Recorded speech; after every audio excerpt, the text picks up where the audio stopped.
Tardes, bienvenidas, bienvenidos a esta tercera ocasión en que pues damos inicio a este curso básico de formación de secretariado de estudio y cuenta electoral, precisamente en preparación a las actividades, al incremento de las actividades jurisdiccionales que enfrenta nuestro tribunal electoral y precisamente previendo y reforzando estas actividades, pues, y sobre todo en atención al interés de mis compañeras y mis compañeros de las diferentes salas de este tribunal, pues tenemos el gran gusto, el gran honor de arrancar esta tercera versión o tercera generación de este curso básico de formación de secretariado en estudio y cuenta electoral. Y para dar inicio a este curso y en particular a esta actividad tan importante, la formación del secretariado de estudio y cuenta en el Tribunal Electoral del Poder Judicial de la Federación, pues realmente tenemos el gusto, el honor, el placer de contar con una presencia que lo sigue siendo en este Tribunal Electoral, una presencia, yo me atrevería a decir, histórica, y no precisamente solo, como acaba de decir él mismo, por el paso del tiempo, sino por todo aquello que bien ha sembrado y todo aquello que bien ha enseñado y todo aquello que bien ha hecho a lo largo de toda una carrera en el ámbito de la impartición de justicia en materia electoral. Me refiero sin duda, y todos ustedes y todas ustedes lo han identificado ya, al doctor Flavio Galván Rivera, quien tenemos, insisto, el gusto de recibir hoy en esta Escuela Judicial Electoral, de este Tribunal Electoral, precisamente para que sean, como siempre, con esa prestancia, esa finura y pues ese conocimiento que le caracteriza, pues con una conferencia, nunca mejor dicho, magistral, inicie los trabajos de este curso de formación, curso básico de formación de secretariado para nuestro tribunal electoral. Por si hiciera falta, e insisto, por si hiciera falta, puesto que no lo requiere, me voy a permitir leer algunas líneas biográficas del doctor Galván Rivera, quien es especialista en Derecho Privado, licenciado, maestro y doctor en Derecho por la Universidad Nacional Autónoma de México, en la cual es profesor de carrera, titular por oposición en la Facultad de Derecho de esa misma universidad, profesor visitante en la Escuela Centroamericana de Gobierno y Democracia, con sede en San Salvador, en la República de El Salvador, y en la División de Estudios de Posgrado de las Universidades Autónomas de Chiapas, Chihuahua, Morelos, Oaxaca y Tamaulipas, todas en México.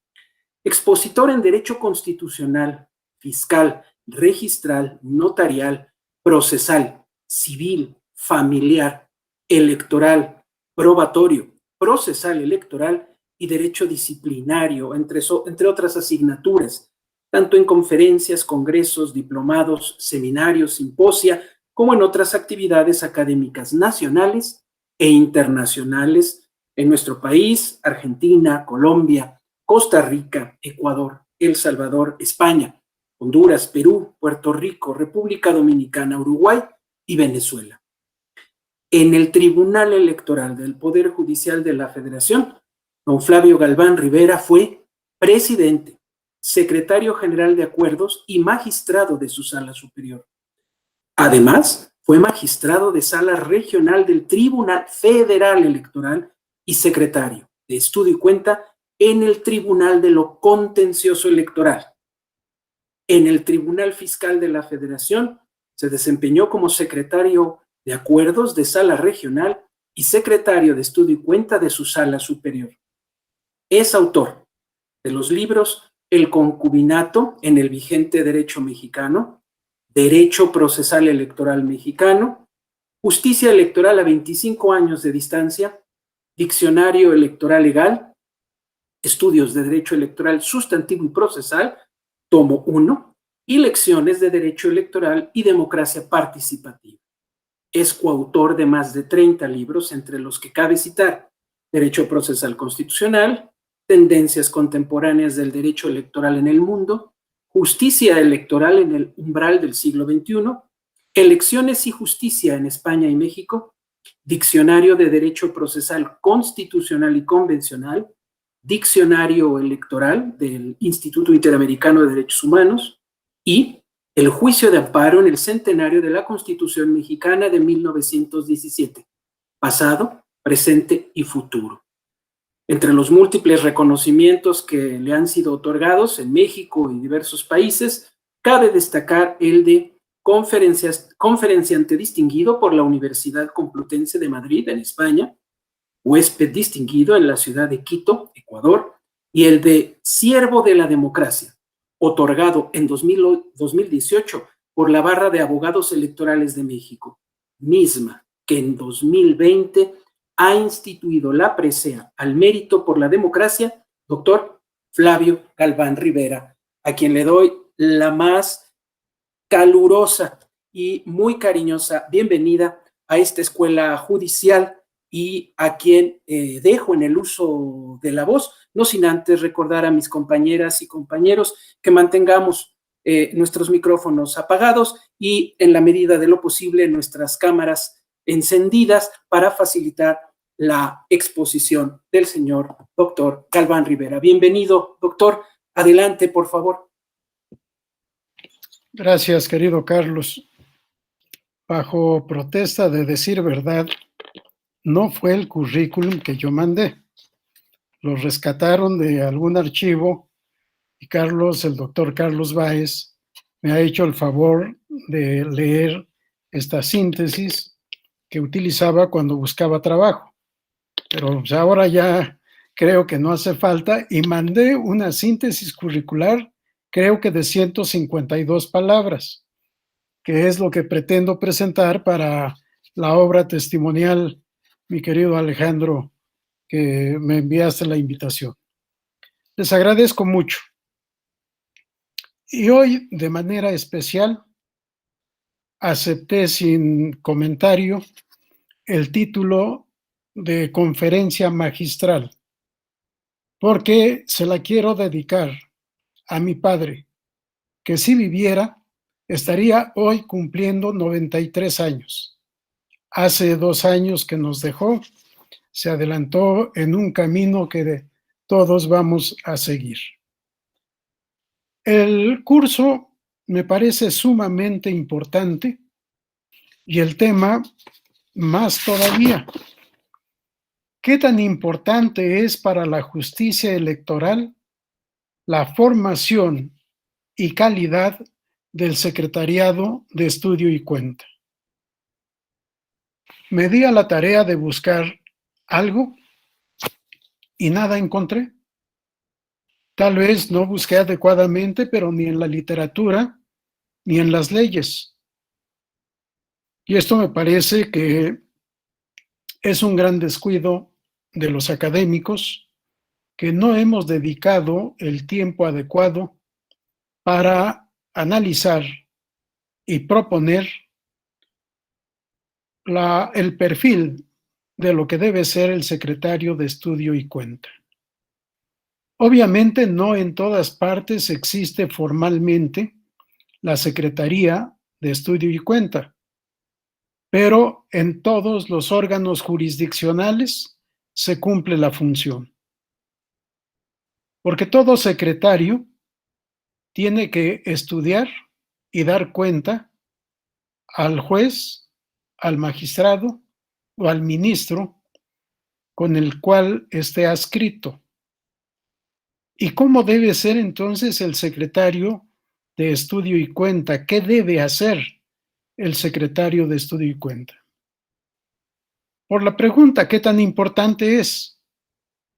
Yo creo que es de una importancia capital. Quizá, o sin él quizá, el sujeto procesal más importante en todo proceso es el secretario, denomínese de acuerdos o secretario de Estudio y Cuenta. Cuando fui secretario general de acuerdos de la Sala Superior y de todo el tribunal, porque el secretario general lo es de todo el tribunal electoral del Poder Judicial de la Federación, y en una visita de observación electoral nos visitó don Carlos Urruti, que en paz descanse, que fue secretario por 25 años, según él me dijo, y llegó a ser el decano de los magistrados electorales de América Latina. Me dijo: Flavio, te felicito. Yo fui 25 años secretario general del tribunal y mírame ahora, soy el presidente. Y le dije: Carlos, ¿y eso fue una manda o fue un sacrificio? Me contestó con el carácter que tenía: ¿cómo te atreves a decir tal cosa? ¿Cuál es tu propósito? Le contesté que mi propósito era, si los magistrados me aguantaban, estar 10 años como secretario y a los 10 años pretender ser magistrado. Me dijo: ¿y si no eres? Yo: el día en que rindan protesta a los magistrados, ese día presento mi renuncia como secretario general de acuerdos. Y no fue la plática solo con él, fue con todos los magistrados integrantes de aquella primera generación, podría yo decir que casi ilustre en su totalidad, de magistrados de la Sala Superior. A todos les hice saber que si concluido el periodo de 10 años, ya cuando estábamos próximos, por supuesto, si yo no era magistrado, presentaría mi renuncia al cargo. Pero la referencia viene porque algún periodista me preguntó, del extranjero: ¿cómo podría usted definir en 2 o 3 palabras su función en el tribunal? Y sin pensarlo mucho le dije: como fedatario jurisdiccional. Pero esto que les comento no es únicamente la función del secretario general de acuerdos, es la función de todo secretario de acuerdos o de estudio y cuenta: ser fedatario jurisdiccional. Si revisamos las leyes y los reglamentos de los tribunales, vamos a encontrar que el secretario autoriza con su firma las actuaciones del juez, del magistrado o del ministro, y en su caso, las del órgano colegiado, las del tribunal. Si no tuviéramos la firma del secretario, la actuación no vale. Autorizar las actuaciones. Entonces veamos hasta dónde llega la responsabilidad del secretario de estudio y cuenta. Autoriza las actuaciones del magistrado con el que está adscrito. Y en su momento, actuaciones de la comisión correspondiente. Si ustedes se acuerdan, o si no lo saben, para calificar la elección de presidente de la República, se integra una comisión que elabora el proyecto de resolución de calificación y, por supuesto, el proyecto de cómputo nacional de la elección.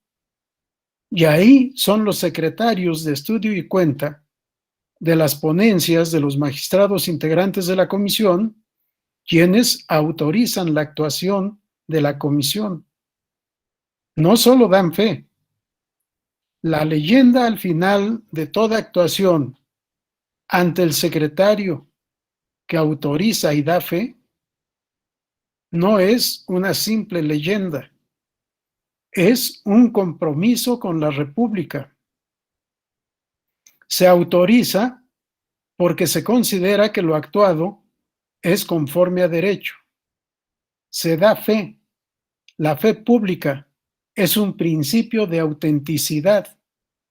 Dar fe de la actuación del juez, magistrado o ministro, es decir, que efectivamente lo que está diciendo y haciendo por escrito es lo que corresponde a las actuaciones de autos. el compromiso del secretario es sumamente fuerte.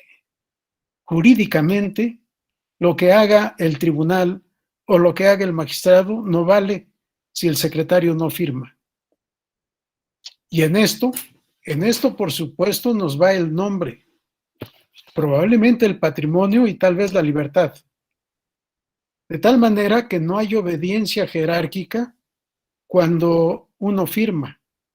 Firma por su propio derecho, por su propia responsabilidad y por su propia convicción. Pero, ¿cómo debe ser el secretario de estudio y cuenta? ¿Por qué es tan importante que se forme, que exista y que actúe? ¿Cómo debe ser? Al tratar de establecer los lineamientos, para mí, lo primero que se me ocurrió anotar es que el secretario de estudio y cuenta debe ser profesional, es decir, debe actuar con profesionalismo. Y ser profesional no significa tener el título de licenciado en Derecho o el que le dé la institución en donde haya estudiado. La Escuela Libre de Derecho da el título de abogado. Algunas universidades dan el título de licenciado en Derecho y notario público. O en fin, las denominaciones es lo de menos. No se trata de tener el título que no es el que autoriza a ejercer la profesión, porque lo mismo en las leyes vamos a encontrar que se exige el título y rara vez vamos a encontrar que se exija también la cédula profesional. Y lo que nos autoriza a ejercer la profesión es justamente la cédula profesional. Bueno, ser profesional no implica tener título y cédula.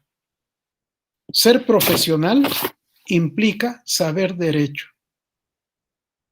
Y aquí es en donde empieza un problema importante también. Porque la primera pregunta que tendríamos que hacer es, ¿qué es el derecho? Y la respuesta inmediata que encontramos en casi todos los libros y en casi todos los profesores de las distintas materias es conjunto de normas jurídicas y todo lo demás que corresponda. Si conjunto de normas jurídicas que tienen por objeto, algunos se adornan diciendo regular la conducta del hombre en sociedad. Solo los hombres actúan, solo los hombres tienen conducta. Los animales, las plantas y los minerales no tienen conducta. La conducta está basada en la capacidad de raciocinio, en la voluntad, en la aptitud de tomar decisiones. Por tanto, solo el hombre actúa. Pero además, decir el hombre en sociedad, 500 años antes del nacimiento de Cristo, ya Aristóteles decía que el hombre es un zoon politikon, y no porque sea animal político, sino que es un ser que vive en sociedad, que vive en comunidad, que no puede vivir aislado. Solo las bestias, decía Aristóteles, o los dioses pueden vivir solos. Y ni así, porque en el Olimpo encontramos diosas y dioses. Así que ni siquiera los dioses pueden vivir solos. Y los animales creo que tampoco. En fin, decir conjunto de normas jurídicas que regulan la conducta del hombre en sociedad es tautológico. Pero además norma es regla de conducta.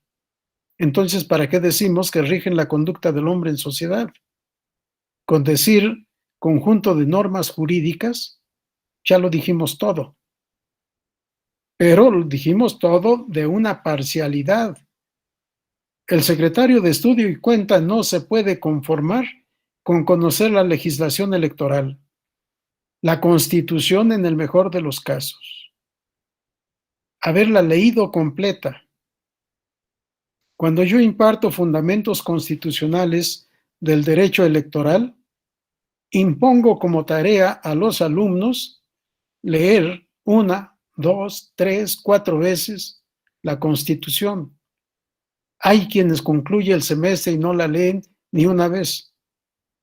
Yo ya no puedo, en posgrado, hacer lo que se hace en primaria. Escribe 1000 veces, debo cumplir la tarea, debo hacer la tarea. Ya no se puede. Estamos en otro nivel. Bien, la Constitución, pero luego las leyes generales y después las leyes especiales, es decir, las de cada entidad federativa.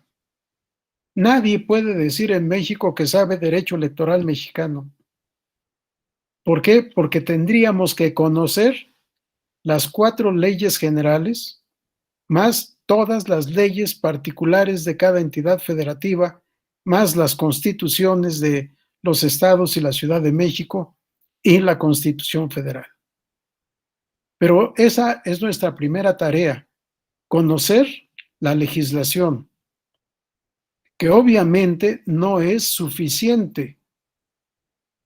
Toda norma, cuando menos en los sistemas de derecho escrito, está reflejado en un texto, está reflejado en palabras. Las palabras están hechas con letras.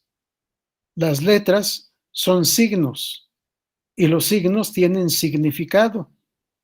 Luego entonces cada palabra tiene un significado y la norma escrita con palabras tiene un significado. Tenemos que interpretar el texto normativo, dice Guastini, para poder obtener la norma jurídica que queremos aplicar. Fíjense nada más hasta dónde llega este autor. La norma jurídica no es lo que está escrito en la ley. Ese es el texto normativo, es el texto legal. La norma jurídica es lo que piensa el aplicador de la norma que significa ese texto normativo. Así que no es suficiente con leer la legislación, sino que la debemos entender, la debemos interpretar para que la podamos aplicar.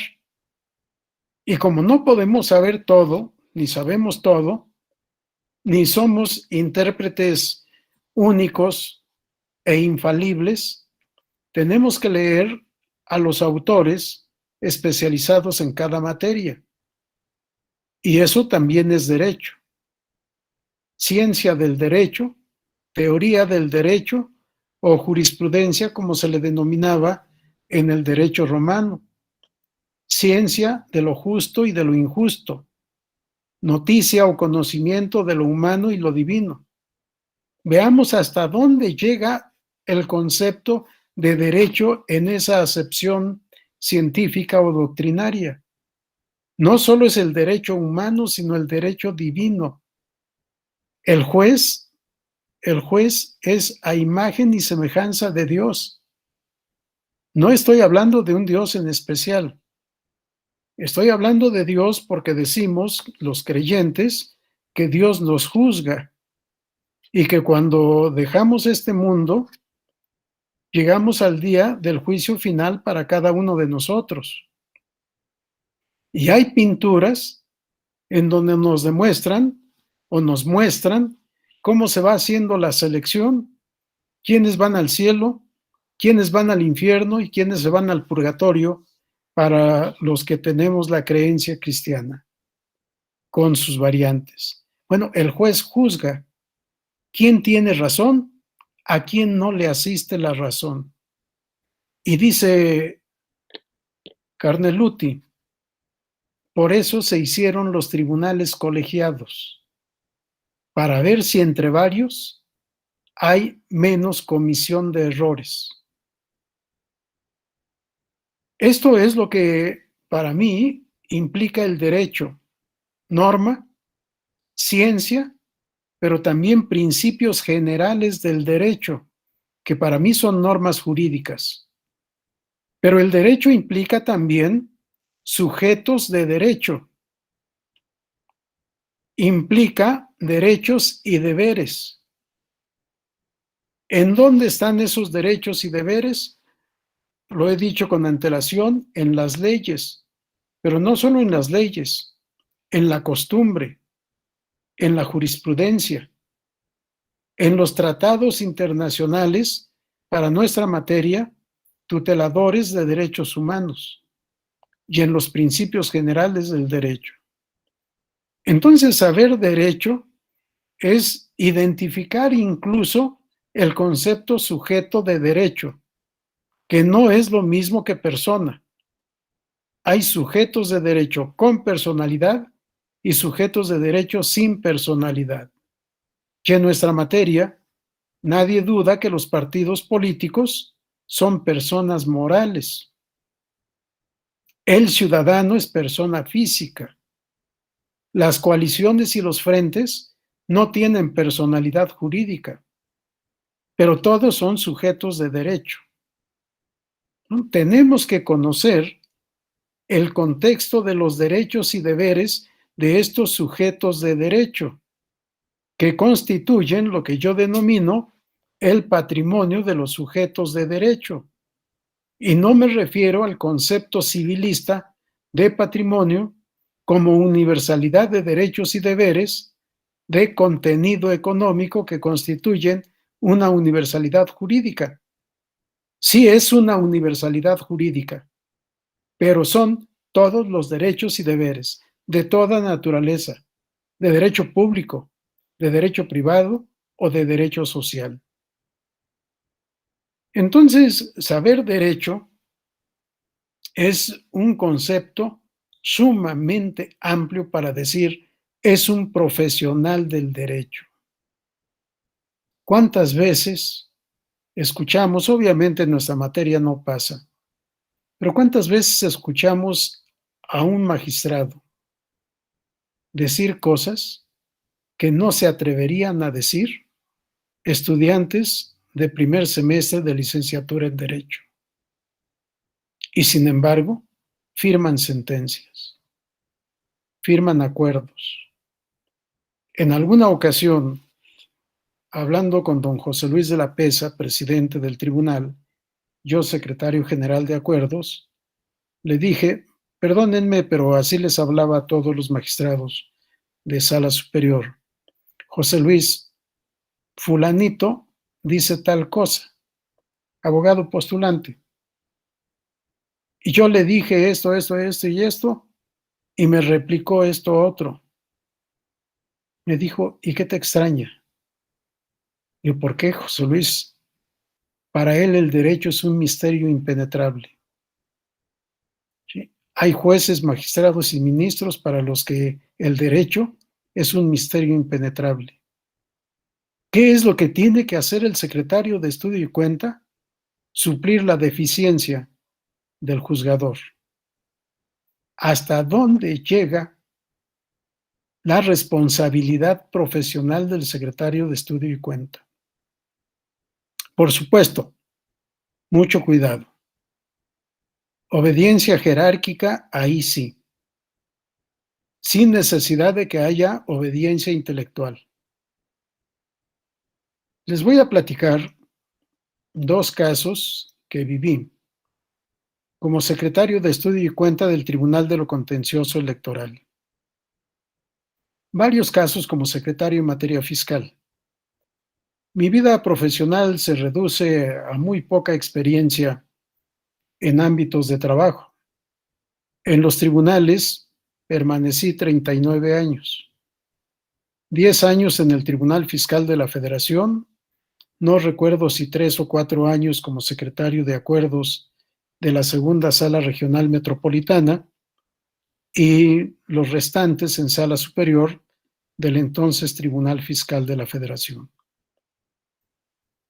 Poco más de 3 años como secretario de Estudio y Cuenta del Tribunal Contencioso Electoral, 6 años como magistrado de Sala Regional del Tribunal Federal Electoral, 10 años como secretario general de acuerdos del Tribunal Electoral del Poder Judicial de la Federación y 10 años como magistrado de su Sala Superior. Esa es mi historia en los tribunales. Les decía, en el contencioso electoral, en 1988, no pude verificar el dato exacto por falta de información, si fue en el cuarto distrito electoral federal de Chihuahua o en el tercero, en donde la elección de diputado de mayoría relativa la ganó la fórmula de candidatos postulada por el Partido Acción Nacional.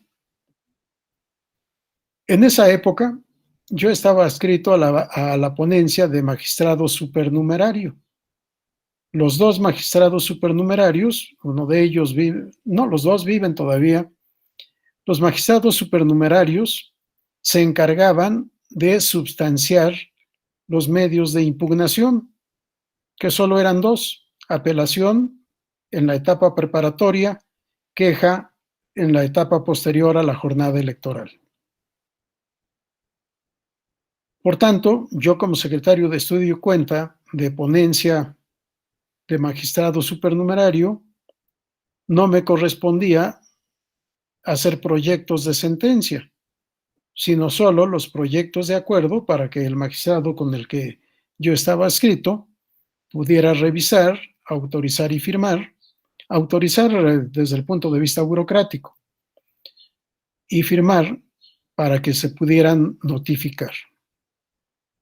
Pero este asunto, estoy casi seguro que fue el recurso de queja 263, diagonal 88.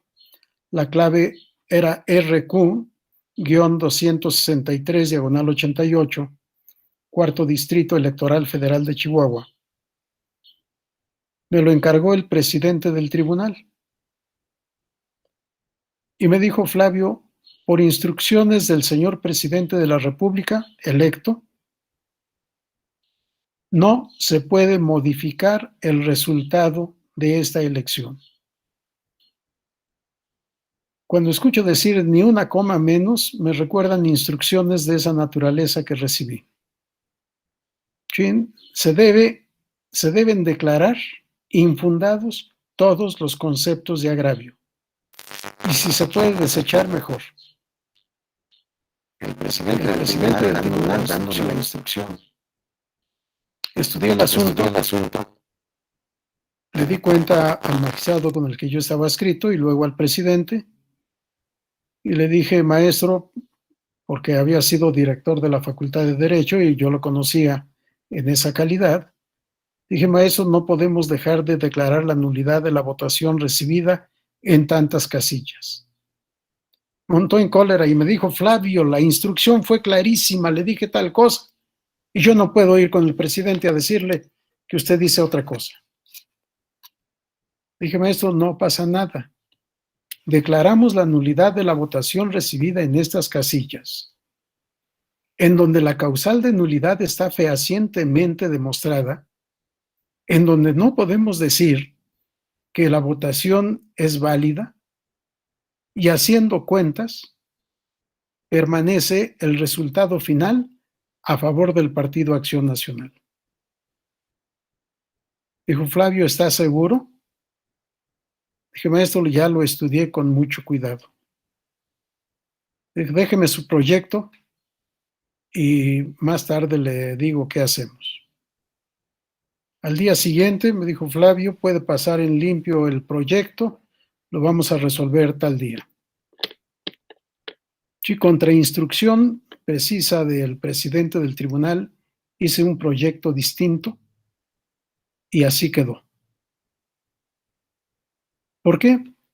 Porque el trabajo debe ser profesional y no podemos hacer cosas de las que estemos convencidos que están hechas contra derecho.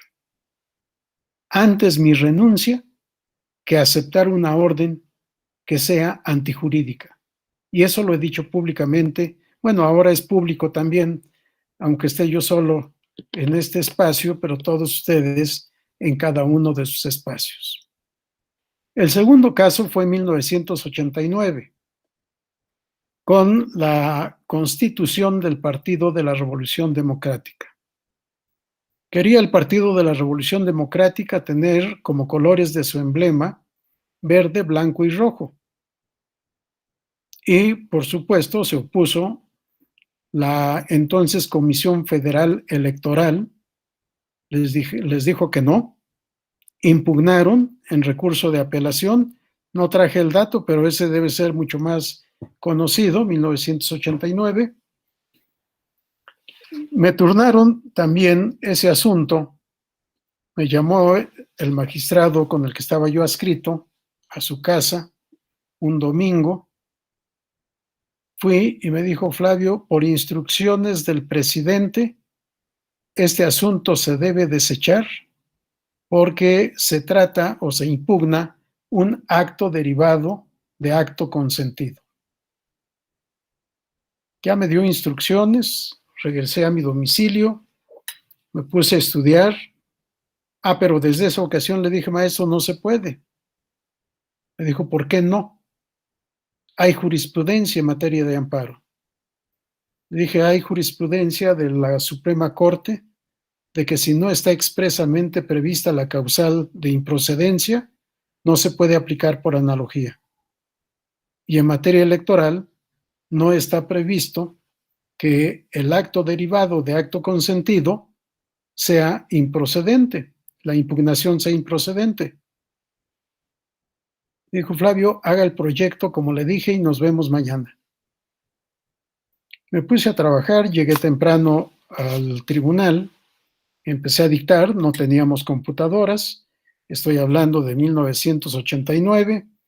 El gran avance tecnológico eran máquinas eléctricas que tenían la capacidad de almacenar en su memoria hasta el texto de 3 renglones, no más. Y como en la ponencia yo era el que más trabajaba, esa máquina que era para la secretaria del magistrado, se la asignaron a mi secretaria, que era la que más trabajaba que yo. Bueno, dicté el proyecto, llegó el magistrado, se lo entregué, nuevamente montó en cólera, me dijo: Flavio, esto no es lo que yo le instruí.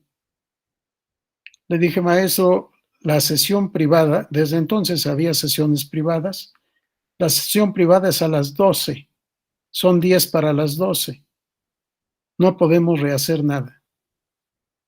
Llévelo así y cuando salga hacemos todas las adecuaciones que digan. Se fue molesto a la sesión privada, casi presentó disculpa. No lo sé porque era privada realmente, no era como nuestro mercado de 2006 a 2016, y de esto creo que Carlos también es testigo y muchos más, en donde había el doble, el triple o el cuádruple de secretarios respecto del número de magistrados. Más de una ocasión me retiré y les dije: cuando acaben su tianguis, me avisan y regreso. Sí, porque se trataba de que los magistrados trataran los asuntos, no los secretarios, con todo respeto a los secretarios. Yo fui secretario, que fueron 23 años de los 39, así que la mayor parte de mi vida he sido secretario. Se llevó el magistrado el proyecto y salió con una sonrisa, como decimos vulgarmente, de oreja a oreja. Me dijo: Flavio, nos felicitaron por el proyecto. Así lo vamos a resolver. Y el Partido de la Revolución Democrática se quedó sin colores. En protesta, un tiempo usó el blanco y negro. La figura del sol era en color negro y el fondo blanco. Hasta después cambiaron al negro y amarillo. Todos estos son elementos que seguramente alguien tomó en cuenta para que en 1990 me eligieran magistrado para el nuevo tribunal, para el Tribunal Federal Electoral, que inició funciones en enero de 1991. Otra experiencia en el Tribunal Fiscal de la Federación. Yo no sé, de verdad, por qué me contrataron. Bajo protesta de decir verdad también, yo no sabía derecho fiscal. tenía nociones de derecho fiscal y mi examen de admisión fue hacer un proyecto de sentencia. Si yo me hubiera calificado, quizá me hubiera puesto 2 o 3 de calificación. No sé por qué la magistrada me admitió, alguien me recomendó, no lo sé, a quien le di las gracias, me dijo, ¿las gracias de qué? Le dije, por haberme recomendado con la magistrada. Me dijo, te equivocas, yo no te recomendé, no abrí la boca. No sé lo que pasó, pero la experiencia es que al primer día que me presenté a trabajar, mi secretaria me dio un paquete de expedientes. Me dijo, licenciado, el acuerdo de hoy. Y yo empecé a ver los expedientes, a leerlos, pasó 1 hora, 2 horas, 3 horas, no sé cuánto tiempo. Mi secretaria, muy joven, secretaria, no era abogada, como a las 2 de la tarde volteó a verme y me dijo, licenciado, no sabe usted, ¿verdad? Le dije, no, Lulu, no sé. Cogió el paquete y me dijo, yo le hacía los acuerdos al magistrado Estebané, recién designado magistrado, y al magistrado Vergara, ya con más años como magistrado. Lo puedo hacer también para usted. E hizo el acuerdo para que a las 3 de la tarde, fíjense qué rápido lo hizo, a las 3 de la tarde yo pasara con la magistrada a entregarle el paquete de acuerdos y poder salir a comer. Firmó, revisó, firmó y se mandó a la actuaría. Pero a partir de ahí empecé a leer y empecé a hacer acuerdos. Porque lo que se hacía es lo que se hace en casi todos los tribunales. Visto el escrito de la parte actora, agréguese a sus autos para los efectos legales que procedan. Notifíquese. Dese vista a la parte contraria para que manifieste lo que a su derecho convenga. Notifíquese. ¿Qué es eso? Es necesario leer los escritos, hacer un acuerdo con fundamento y con motivación. Estas palabras son mágicas en toda la actividad secretarial y en toda la actividad de los jueces, cualquiera que sea su nivel y nombramiento. Motivar y fundamentar. Si motivamos y fundamentamos, podemos estar seguros de que lo que estamos haciendo se va a confirmar en todas las instancias.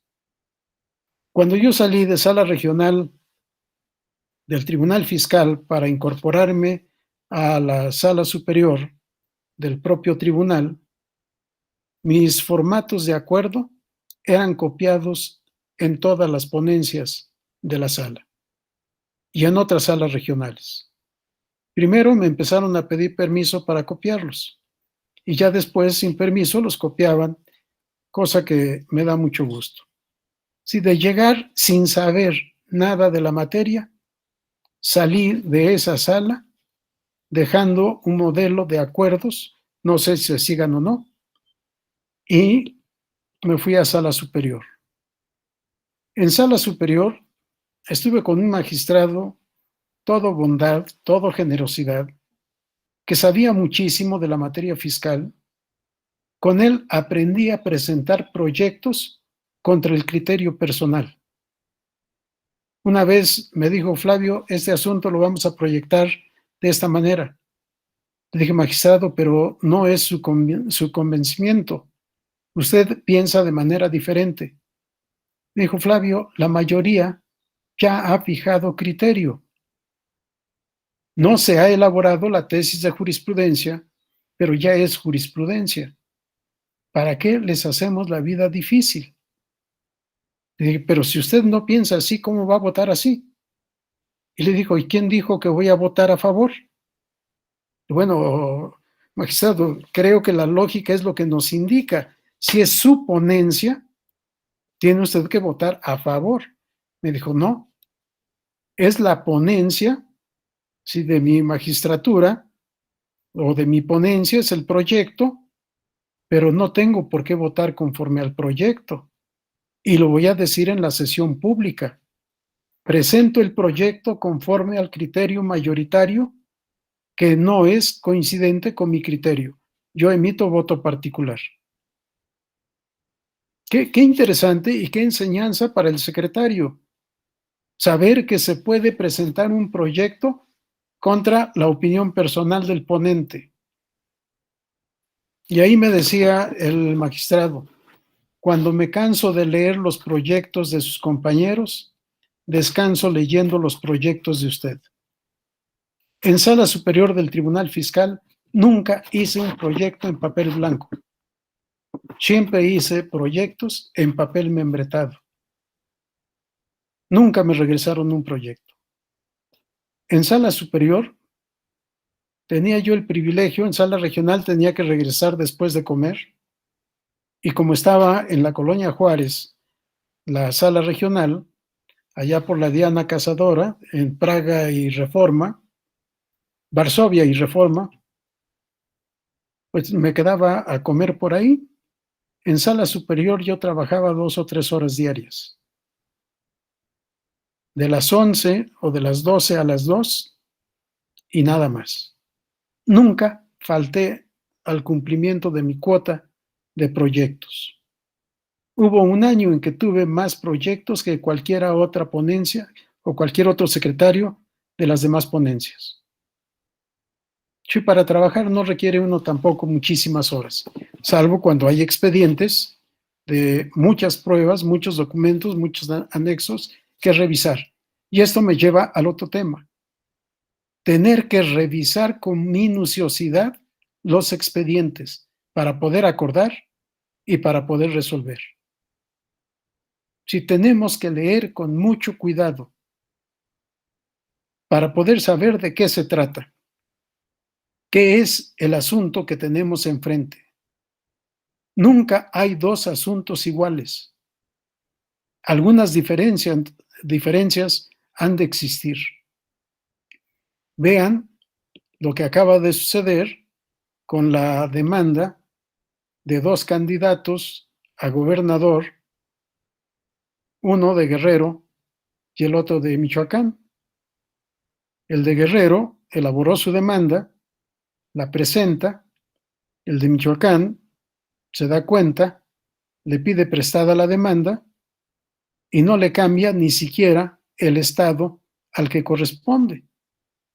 Y entonces el candidato a gobernador de Michoacán presenta una demanda peleando ser candidato para el estado de Guerrero. Está bien que se copien, pero cuando menos que cambien los datos esenciales, porque esto nos pasa en los proyectos también. Cuando copiamos el proyecto de otra ponencia, podemos cometer el error de repetir hasta el número de expediente. Sí, cuidado. El secretario debe ser sumamente cuidadoso. Bien, les decía entonces, profesionalismo. Es importante saber derecho y ejercer derecho, entender derecho, pero el derecho se aprende y se ejerce pensando, como decía Couture, razonando, reflexionando. En alguna ocasión fui motivo de alguna burla cuando dije anoche que estaba reflexionando sobre este tema y me dijo uno que si me iba pensando en los asuntos. Les dije, así como hay algunos que practican atletismo o que se van a las ciudades famosas del extranjero a participar en maratones, yo hago maratón mental. Todo el tiempo, porque para eso me pagan, estoy pensando en los asuntos y no los que tengo turnados. Los asuntos todos que son de la competencia de la sala para saber qué resolver. Sí, raciocinio. El secretario de estudio y cuenta debe ser un ser pensante, no un almacenador de conocimientos, porque para eso están las computadoras. No, debe razonar, debe reflexionar, debe pensar con base en lo estudiado y de acuerdo al caso concreto que tiene turnado para poder hacer un buen estudio y dar una buena cuenta. Se debe trabajar con responsabilidad. Se debe ser responsable.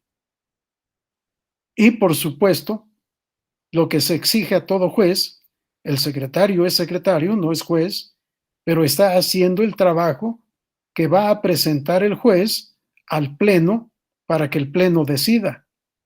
Entonces debe actuar también con imparcialidad, con objetividad, conforme a derecho, y este es otro tema interesantísimo también, con honestidad, con lealtad, que son principios que están más en los códigos de ética que en las leyes. Y la lealtad es doble. Yo les decía a mis colaboradores que la lealtad debe ser institucional y debe ser personal. La lealtad con el jefe, la lealtad con la institución.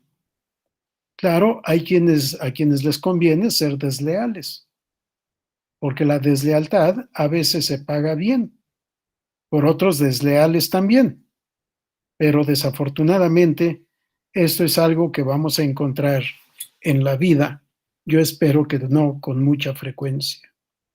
El secretario de Estudio y Cuenta debe ser leal, leal con la institución, leal con su jefe. Le debe decir lo que piensa y debe obedecer la instrucción que le den, salvo que sea una instrucción contraria a derecho, porque ahí ya queda a su conciencia obedecer o renunciar.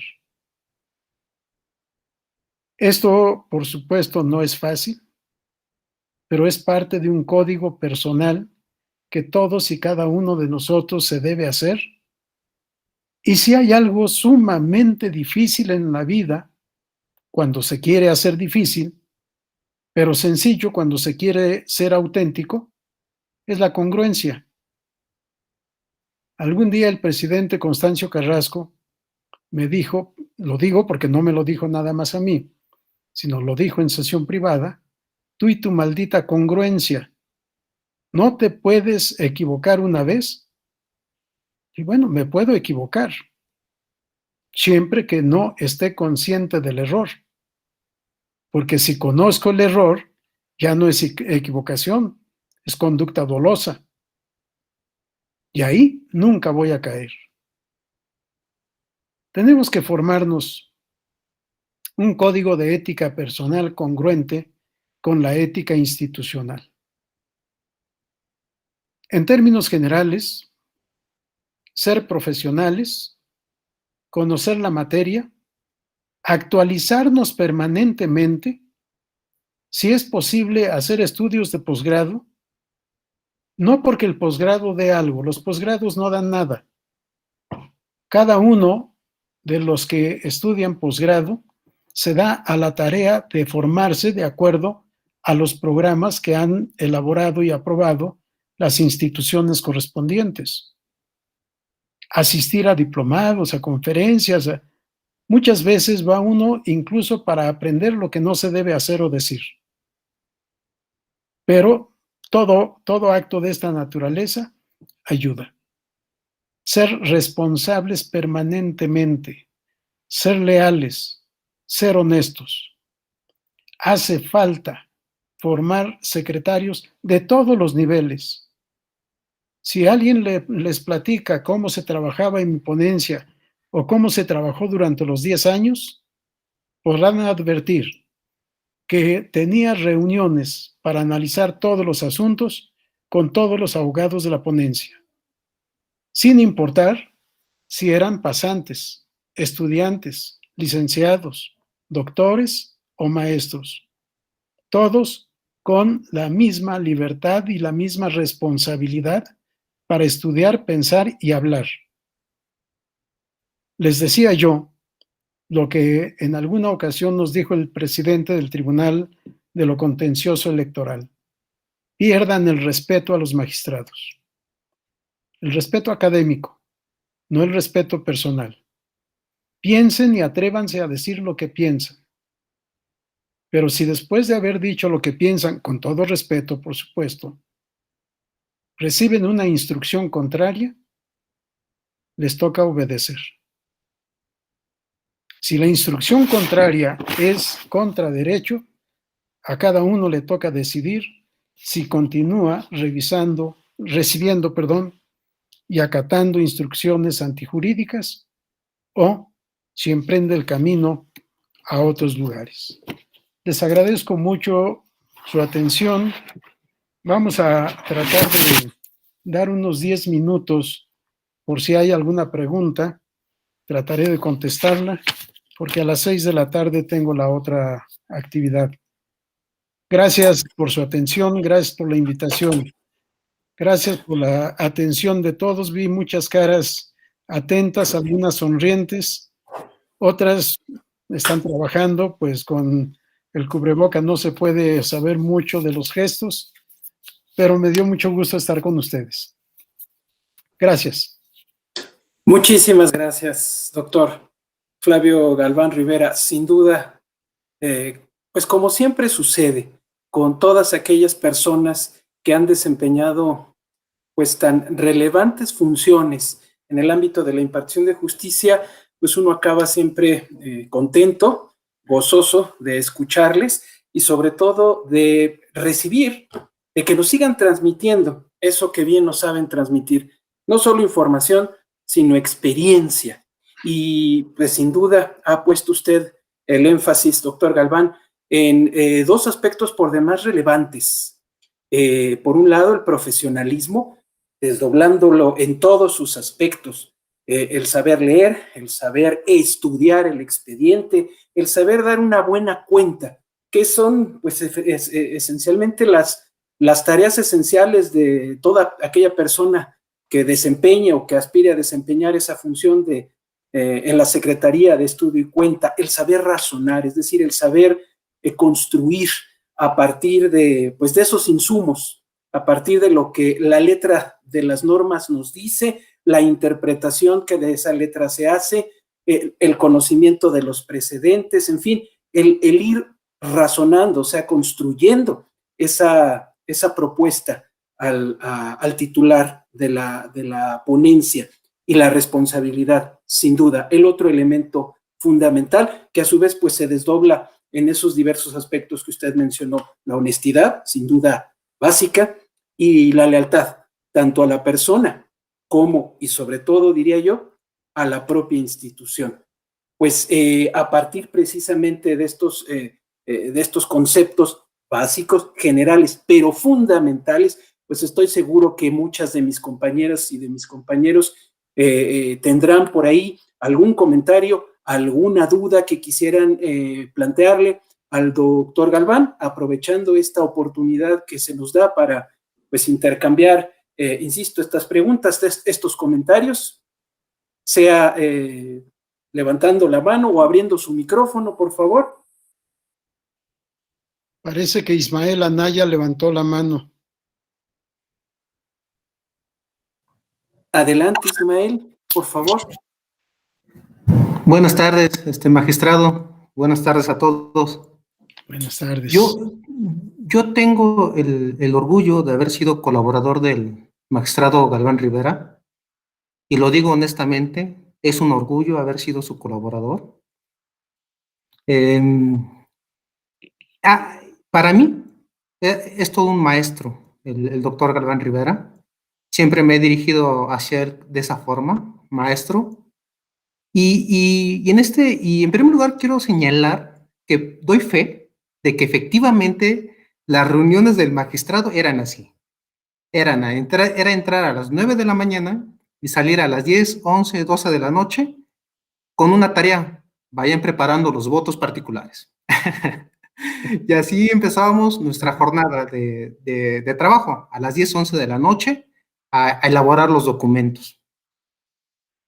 Pero no hay mejor escuela que la del magistrado Galván Rivera. Para mí es un orgullo haber estado en su equipo de trabajo. Y en segundo lugar, haciendo cuentas, creo que durante el tiempo que fui su colaborador, aquí es una omisión mía, es un pecado mío. Creo que nunca le agradecí todas las enseñanzas que que me dio, que me compartió, y que gustosamente cada vez que sé que hay una plática de él, quiero escucharla. Aprovecho esta ocasión para agradecerle, maestro Galván Rivera, todo lo que usted me enseñó y me ha enseñado todavía. Muchas gracias. Solamente era eso. Perdón, Carlos, pero contestarle a Ismael. Ismael fue mi alumno en licenciatura, si no mal recuerdo, en Derecho de Familia. Todavía daba clases de Derecho Civil. No, el mejor agradecimiento que yo puedo recibir es verlos triunfantes, como te veo a ti, Ismael. Un abrazo para ti y para todos los que continúan en el tribunal y que estuvieron conmigo en Secretaría General de Acuerdos y o en la ponencia. Un abrazo para todos. Sin duda emotiva este intercambio, Ismael, doctor Galván. ¿Alguien más que desee hacer uso de la voz, hacer algún comentario, alguna pregunta al doctor Galván? Precisamente a partir de pues lo que se ha expuesto, mi compañera Alma, por favor, Alma Victoria Espinosa Gutiérrez, adelante. Pues de igual forma, solamente un comentario para saludar al doctor Flavio. Bueno, yo tuve la oportunidad de ser su alumna en la especialidad y pues es un gusto volver a escucharlo. Y por supuesto me da mucho gusto ver que está muy bien, doctor. Gracias, Alma, qué generosa.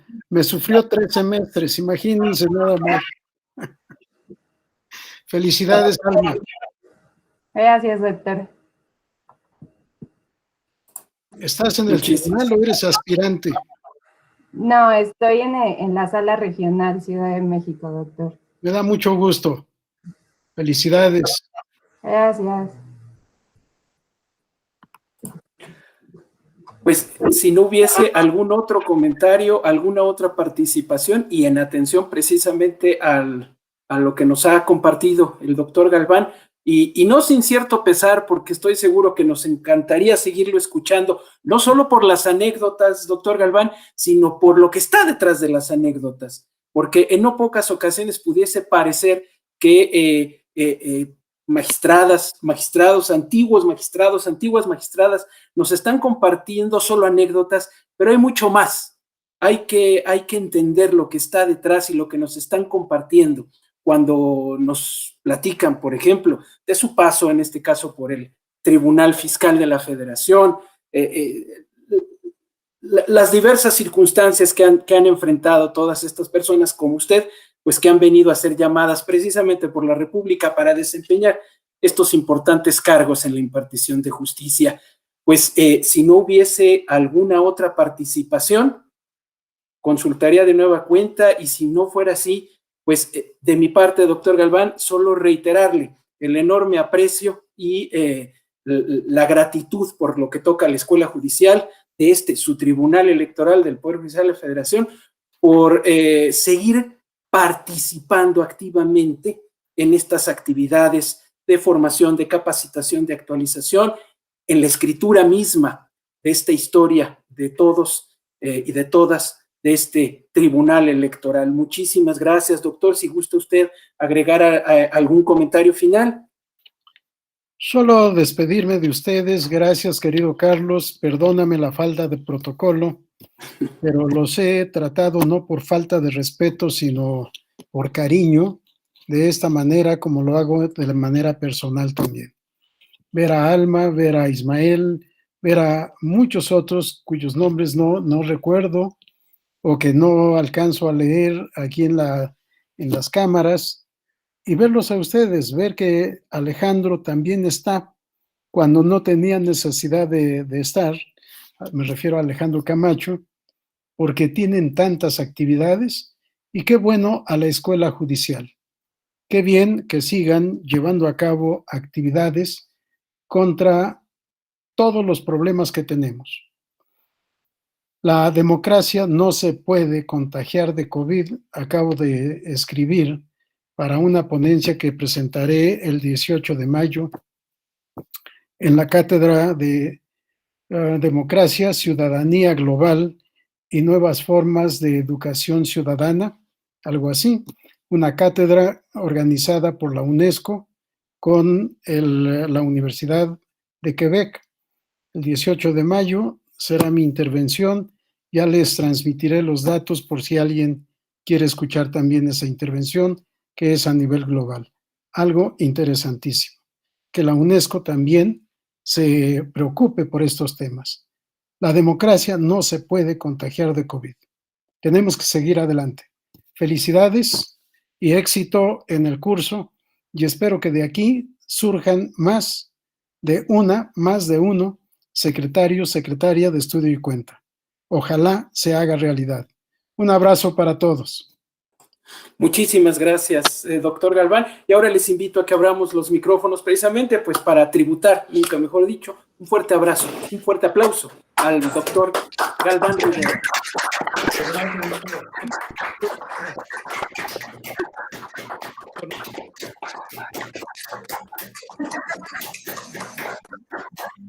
Muy generoso. Muchísimas gracias a todos. Gracias, estaremos en comunicación. Hasta pronto. Un abrazo.